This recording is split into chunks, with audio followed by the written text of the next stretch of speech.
just had this really weird encounter. Let me tell you about it.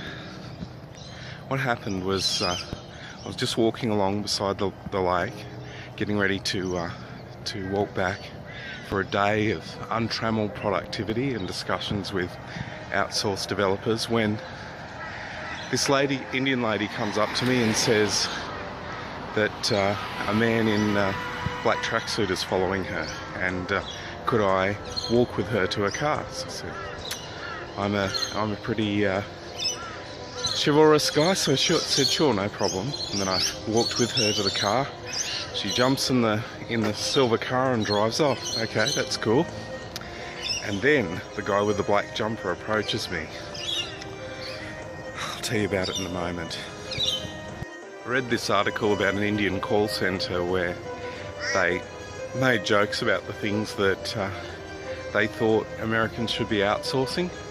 Things like, because of obesity in America, losing weight would be a good thing to outsource.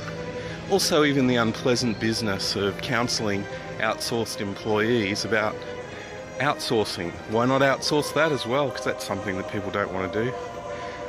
For me, sorry, but going to the toilet's a bit of a waste of time. I think I'd like to outsource that too. Working with remote contractors presents its own challenges. I mean, what sort of mindset do you actually have towards them? Do you have a fear mindset, scared that they're not doing what they're supposed to be, checking up every little thing? Or do you have an abundance or a love mindset, meaning how can you inspire them, how can you motivate them to do their best work? I think that's something, you know, when I've been approaching the idea of outsourcing and of working with people overseas, that's something that I've struggled with, because you hear a whole lot of stories about how things haven't gone so well and how important it is to check up on people and test people continually.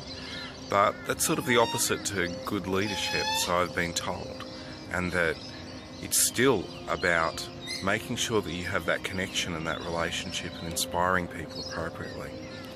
So that's what I'm working on the next couple of days. I'll let you know how it goes.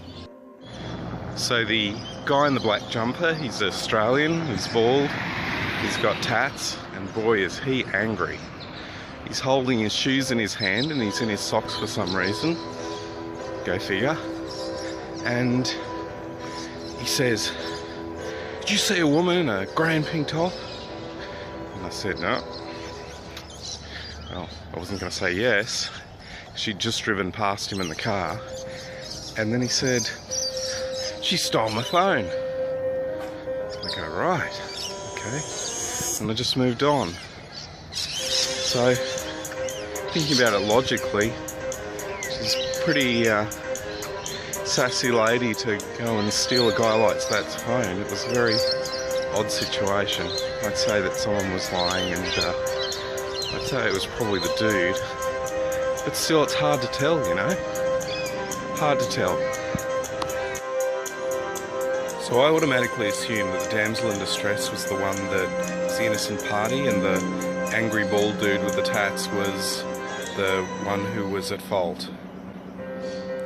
Is that the right thing to do? I think that we are strongly guided, particularly in a bit of a tight corner, into our own prejudices and bringing up and judgments of people.